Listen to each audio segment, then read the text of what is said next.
जय श्री कृष्ण। राधे राधे। आप सबका दिन शुभ और मंगलमय हो। लक्ष्मी नारायण की कृपा आप और आपके परिवार पर बनी रहे। आज हम इस वीडियो के माध्यम से संतान सप्तमी व्रत कथा का श्रवण करेंगे। संतान सप्तमी के दिन माताएं सुबह स्नान के पश्चात व्रत करने का संकल्प भगवान शिव और माता पार्वती के सामने ले पूजा के लिए चौकी सजाए और शिव पार्वती की मूर्ति रखने के पश्चात नारियल के पत्तों के साथ कलश स्थापित करें और इस दिन निराहार अवस्था में शुद्धता के साथ इस व्रत को पूर्ण करें। दोपहर के समय इस व्रत की पूजा करनी चाहिए। पूजा के लिए धरती पर चौक बनाकर उस पर चौकी रखते हुए उस पर भगवान शंकर और माता पार्वती की मूर्ति स्थापित करें। इसके बाद आरती की थाली तैयार कर ले। उसमें हल्दी, कुमकुम, चावल, कपूर, फूल, कलावा आदि सामग्री रख ले। इसके बाद भगवान के सामने दीप जलाए और केले के पत्ते में बांधकर 7 मीठी पूड़ियों को पूजा स्थान पर रख दे। इसके बाद संतान की रक्षा और उन्नति की प्रार्थना करें। इसके बाद संतान की रक्षा और उन्नति की प्रार्थना करते हुए भगवान शंकर को कलावा अर्पित करें। पूजा के समय सूती डोरा या फिर चांदी की संतान सप्तमी की चूड़ी हाथ में अवश्य पहननी चाहिए। माना जाता है संतान सप्तमी के पूजन के पश्चात धूप, दीप, नैवेद्य अर्पित करने के बाद संतान सप्तमी की कथा जरूर पढ़नी या सुननी चाहिए। इसके बाद भगवान को भोग लगाकर व्रत खोलना चाहिए।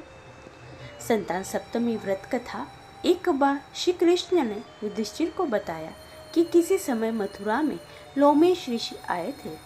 मेरे माता पिता देवकी और वासुदेव ने भक्तिपूर्वक उनकी सेवा की थी। ऋषि ने उन्हें कंस द्वारा मारे गए पुत्रों के शोक से उभरने के लिए आदेश दिए। हे देवकी, कंस ने तुम्हारे कई पुत्रों को पैदा होते ही मारकर तुम्हें पुत्र शोक दिया है। इस दुख से मुक्त होने के लिए तुम संतान सप्तमी का व्रत करो। राजा नहुष की रानी चंद्रमुखी ने भी यह व्रत किया था, तब उसके भी पुत्र नहीं मरे। यह व्रत तुम्हें भी पुत्र शोक से मुक्त करेगा।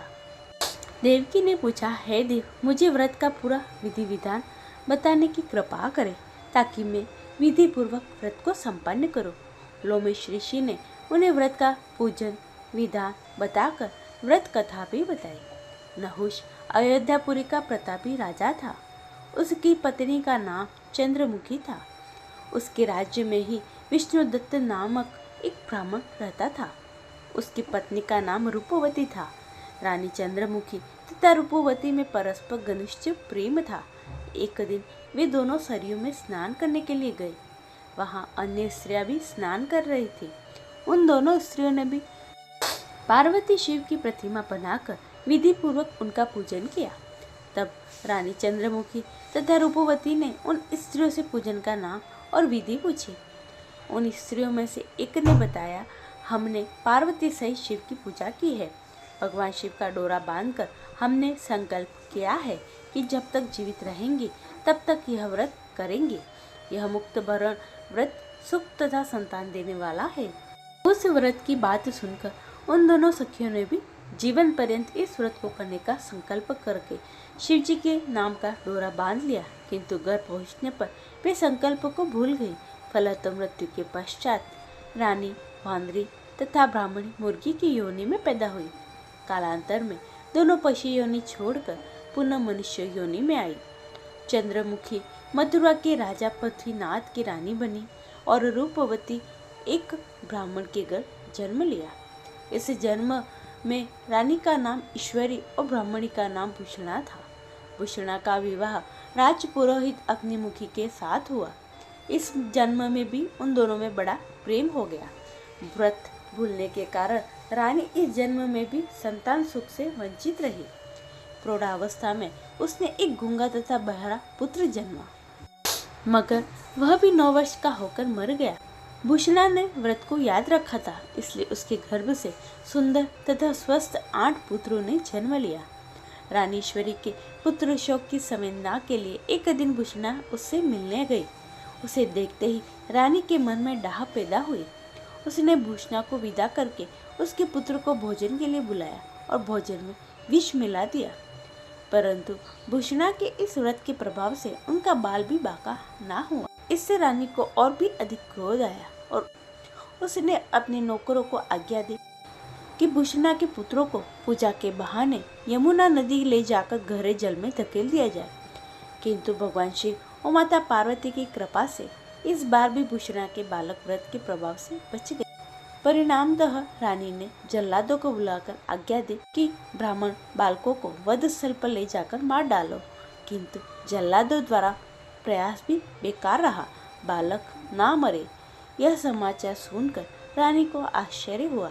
उसने भूषणा को बुलाकर सारी बात बताई और फिर क्षमा याचना करके उससे पूछा, किस कारण तुम्हारे बच्चे मरे नहीं?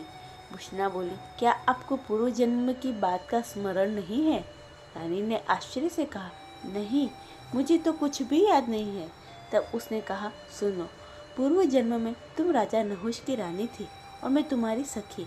हम दोनों ने एक बार भगवान शिव का डोरा बांधकर संकल्प किया था कि हम जीवन पर्यंत संतान सप्तमी का व्रत करेंगे, किंतु दुर्भाग्यवश हम भूल गए और व्रत की अवहेलना होने के कारण विभिन्न योनियों में जन्म लेती हुई अब फिर से मनुष्य जन्म प्राप्त हुआ है। अब मुझे उस व्रत की याद हो आई थी, इसलिए मैंने यह व्रत किया। उसी के प्रभाव से आप मेरे पुत्रों को चाहकर भी मरवा न सकी। यह बात सुनकर रानी ईश्वरी ने भी विधि पूर्वक संतान सुख देने वाला यह मुक्ताभरण व्रत रखा। यह व्रत के प्रभाव से रानी पुनः गर्भवती हुई और एक सुंदर बालक को जन्म दिया। उसी समय से पुत्र प्राप्ति और संतान प्राप्ति के लिए यह व्रत प्रचलित है। बोलिए उमापति महादेव की जय। ये थी संतान सप्तमी व्रत कथा। आशा करती हूँ आपको अच्छी लगी होगी, और ये कथा आपको अच्छी लगी तो इसे लाइक जरूर करें और कमेंट में ओम नमः शिवाय जरूर लिखें। सभी भक्तों को राधे राधे।